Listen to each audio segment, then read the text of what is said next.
Trading in commodities are subject to market risks. Please read disclaimer available on the screen carefully.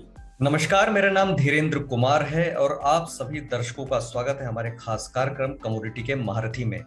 Indonesia ने निर्यात को खोलने के साथ ही सीपीयू के शिपमेंट पर लगने वाली ड्यूटी और टैक्स को घटा दिया है। पाम ऑयल का भाव 2 महीने के निचले स्तर पर पहुंच गया है। इसके अलावा इंडोनेशिया से निर्यात में एक और जहां बढ़ोतरी देखने को मिल रही है, तो वहीं दूसरी ओर मलेशिया के निर्यात ने भी गति पकड़ ली है। साथ ही भारत सरकार के द्वारा 2 साल के लिए क्रूड सोयाबीन ऑयल और सूरजमुखी तेल के आयात पर 5% कस्टम ड्यूटी और एग्री सेस को खत्म कर दिया गया है। इन सभी फंडामेंटल को देखते हुए आने वाले समय में खाद्य तेल और तिलहन बाजार कैसा रहेगा, आज के कार्यक्रम में हम उसी पर चर्चा करेंगे। आज के कार्यक्रम में चर्चा करने के लिए हमारे साथ जुड़ रहे हैं सोपा के एग्जीक्यूटिव डायरेक्टर डीएन पाठक। तो बातचीत का सिलसिला शुरू करते हैं। डीएन पाठक जी, इंडोनेशिया ने निर्यात को खोलने के साथ ही सीपीयू के शिपमेंट पर लगने वाली ड्यूटी और टैक्स को $575 प्रति टन से घटाकर $488 प्रति टन कर दिया है। आप इंडोनेशिया के इस कदम को कैसे देखते हैं? आई थिंक इंडोनेशिया के पास स्टोरेज कैपेसिटी नहीं है बहुत सारी, तो उनको ये, क्योंकि हम उनके सबसे बड़े इंपोर्टर हैं, तो ये उनको बैन तो हटाना ही था। और इसलिए मैं तो इसको इंडिया के लिए पॉजिटिव समझता हूँ कि उन्होंने कुछ अपना टैक्स कम किया है और एक्सपोर्ट खोल दिया है। अपनी रिक्वायरमेंट उससे पूरी हो जाएगी और इंडिया के लिए ऑब्वियसली पॉजिटिव है, अपनी सप्लाई बढ़ जाएगी इससे। DN Pathak ji, palm oil का भाव 2 महीने के निचले स्तर पर पहुंच गया है। बीएमडी पर भाव 6000 रिंगिट के नीचे कारोबार कर रहा है, तो वहीं घरेलू बाजार में भाव 1360 रुपए प्रति 10 किलोग्राम के आसपास कारोबार कर रहा है। इंडोनेशिया ने निर्यात में जहां एक और बढ़ोतरी देखने को मिल रही है, तो वहीं दूसरी ओर मलेशिया के निर्यात ने भी गति पकड़ी हुई है। इन सब को देखते हुए आपसे सवाल है कि जून महीने के दौरान इंडोनेशिया से पाम ऑयल का कितना निर्यात हो सकता है, और साथ ही मई से अभी तक कीमतों में करीब 18 से 20% की गिरावट आ चुकी है। ऐसे में कीमतों में और कितनी गिरावट रह सकती है?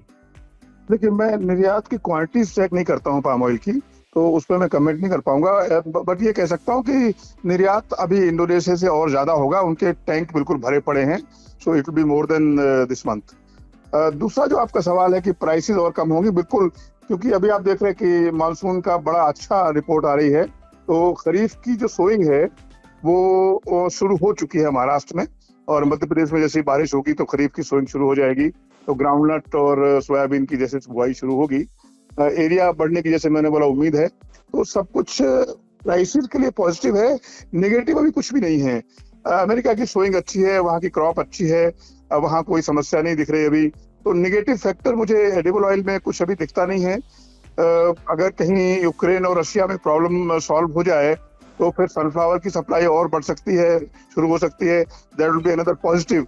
तो सब कुछ पॉजिटिव दिख रहा है। नेगेटिव फैक्टर इस वक्त तो कुछ नहीं है। अगर मॉनसून में कुछ प्रॉब्लम हुई तब फिर कुछ सोच सकते हैं कि क्या नेगेटिव होगा, अभी तो कुछ नहीं है। ऐसा मेरा मानना है कि कीमतों में और गिरावट की उम्मीद है थोड़ी सी। भारत ने 2 साल के लिए क्रूड सोयाबीन ऑयल और सूरजमुखी तेल के आयात पर 5% कस्टम ड्यूटी और एग्री सेस को खत्म कर दिया है, जिसकी वजह से घरेलू बाजार में तेल और तिलहन की कीमतों में कमजोरी का रुझान है। इससे घरेलू पेराई उद्योग पर क्या असर पड़ा है और इंडस्ट्री से जुड़े लोग इस कदम को किस नजरिए से देख रहे हैं? हमारा ऐसा मानना है कि ये जो तेल की ड्यूटी कम करना, ये लॉन्ग टर्म में हमारे इंटरेस्ट में नहीं है। ठीक है कि प्राइसेस बहुत बढ़ गई थी, तो सरकार को कंज्यूमर के इंटरेस्ट में ड्यूटी कम करनी पड़ी, लेकिन लॉन्ग टर्म में हमको एक फेयर प्राइस लेके चलना ही पड़ेगा।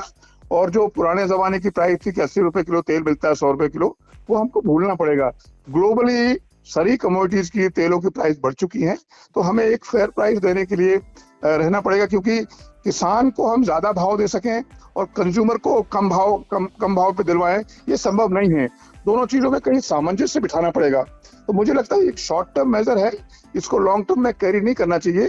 ये किसानों के हित में नहीं है, और अपनी जो लोकल इंडस्ट्री है, आत्मनिर्भरता वाली जो बात है, उसके लिए भी लॉन्ग टर्म में ये ड्यूटी कम करना और कम ड्यूटी पे बने रहना, ये लॉन्ग टर्म में ठीक नहीं रहेगा।